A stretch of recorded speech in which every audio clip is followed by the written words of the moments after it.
Hey, welcome back to the Affordable Fragrance Series. Today we're talking about Dolce and Gabbana's The One. So you see the packaging is pretty straightforward and simple. It's very simple and elegant. A glass rectangle with this gold rectangular cap. So it's kind of the first hint that we get about this fragrance, right? That it's going to be something simple and pretty and elegant, but it's not quite so simple, and we'll talk about that in a second. So there are a couple different versions of this fragrance. There is a Dolce and Gabbana, the one for women, which we're talking about today.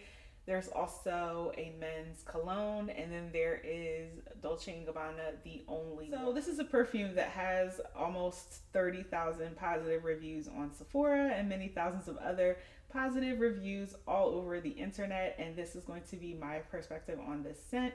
You can see that the juice is this pretty like light amber color. One note about the bottle, you guys, so of course it's a plastic cap, a nicer plastic cap, but a plastic cap like most fragrances have these days. And I kept this one in my bathroom on a tray, and the humidity and everything sort of made this ugly, for lack of a better word. It's not too pretty at this point, so it's just something to keep in mind if you buy this one. Watch out for that humidity in your bathroom. Otherwise, I've had this fragrance for about 3 to 4 years, and it's held up amazing. It doesn't appear to have macerated or matured or changed in any way. It smells today just like it did when I first bought it, and I love that. The notes in this one, there are so many notes. So we've got bergamot, mandarin, solar accord, and there's definitely something very warm and like warming about this in a soft and gentle and cool sort of way. It has lychee and peach. Those are the top notes. The middle notes are Madonna lily, exotic fruits, so a bunch of unnamed fruits, right? Jasmine, muguet, I can never pronounce that word, and plum. So jasmine, sometimes I can steer clear of that because it can just be so strong and overpowering floral in a fragrance, and jasmine really takes things to like the nighttime for me, or something that can be sexy or a little too sexy in the wrong setting. But the jasmine in this one, I don't pick it up too much, and when I do, it's very soft and delicate. It makes this scent sensual and pretty, but not like overly sexy and overly intoxicating. And then you have the base note amber, which is amber, musk, vanilla, more plum, and then vetiver. So just going off the description alone, I would probably steer clear of this one just because there's so many fruits listed. It sounds like a fruit bomb, a fruit salad, right, with musk and those common base notes, but it doesn't smell like that at all.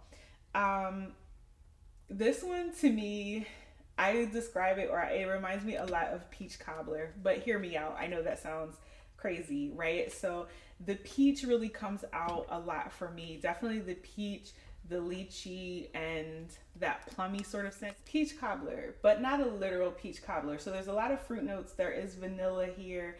And this is considered a gourmand fragrance, but it's more fresh and more floral. It's not like a ooey gooey sticky peach cobbler. And also the peach note in this is very fresh, and it doesn't smell like a synthetic artificial peach. It smells like a real peach, like you've bitten into a real peach, and that aroma that comes out of it. And so I would say this smells like peach cobbler if peach cobbler were a perfume. Um, maybe like all of the fresh ingredients that go into a peach cobbler, but before it's baked, is I really get that feeling from it. It's just a cozy, nice, inoffensive fragrance that's slightly warm. It's not too sexy, but it has a little appeal to it as well. For me, I consider this to be my auntie signature scent, and what I mean by that is like this is a scent. It's my signature fragrance for certain occasions where I want people to remember me smelling like this. Like at their wedding, at their baby shower, maybe even the funeral. You know what I mean? It's just like I feel like this is the perfect fragrance for hugging someone, and just, it feels like the scent itself, it feels like a warm embrace, and it's a very memorable and sweet and comforting type of scent. Definitely reach for this more in the spring and the autumn when it's like cooler temperatures. For me, this does not wear well in the summer when it's really hot, even though it has some things in it like the mandarin, the orangey kind of notes, and peach that feel like they would work for the summertime. The scent, it gets kind of metallic on me in the summertime, and it smells almost, yeah, just very metallic and woody in different ways, and it just doesn't, I don't like it in the summer. But your body chemistry might be different, and it might work for you in the summer, but just a note on that. So yes, a perfect gift, I think, for a woman, a mature woman.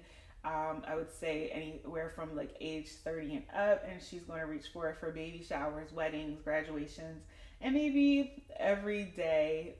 For me personally, I think to wear this simply as my signature scent or one of my signature scents, I would get tired of it. Yes, it's beautiful. Yes, it's very nice, but it's just simple. It's just a little too simple. Sometimes you want some, as a signature scent, I want something that people are going to notice and say, what is that? This one, people are going to say, you smell nice. They're going to compliment you on it. Probably it's not like a massive compliment getter. The projection on this one definitely is low to moderate. It's floral, and there's something slightly fresh about it. I can't keep saying enough that it just feels like a nice, cozy, warm hug. It is a strong fragrance. You don't need a lot of sprays of this, but it's also light and intimate at the same time. And it lasts about 4 to 6 hours on me. And you know what? I take that back. It lasts like full strength 4 to 6 hours, but it definitely does linger around on your clothing and things like that. Another thing about this perfume was released many years ago, and over a decade, I believe. I might put it on the screen once I look that information up. But you know how certain scents, like, they just smell like a time period, and you can't really wear them without feeling like you're stuck in a decade, or you just really can't wear them at all because it's not appealing anymore. Of course, this doesn't go for everyone. It's just generalizing here, but like Rebel Fleur by Rihanna, love that fragrance. It was very nice. A lot of people wore it and had it, but I don't think, like, I just wouldn't want to smell it or smell like it now. This one has a really timeless quality to where, I could see myself wearing this 10 years from now, or even 20, as I've worn it over the years since it was released, right? It does smell like peach, and like I mentioned before, some peach fragrances I can steer away from because they smell so synthetic and foolish, for lack of a better word. This is not a foolish, synthetic, silly peach scent. It is very grounded. The composition of all the fruits and the florals in this is very lovely. It smells elevated.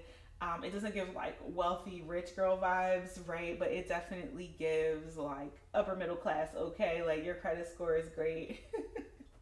Your credit score is amazing if you wear this one, if you know what I mean. I don't know. When it comes to Dolce & Gabbana fragrances, I typically steer away from them.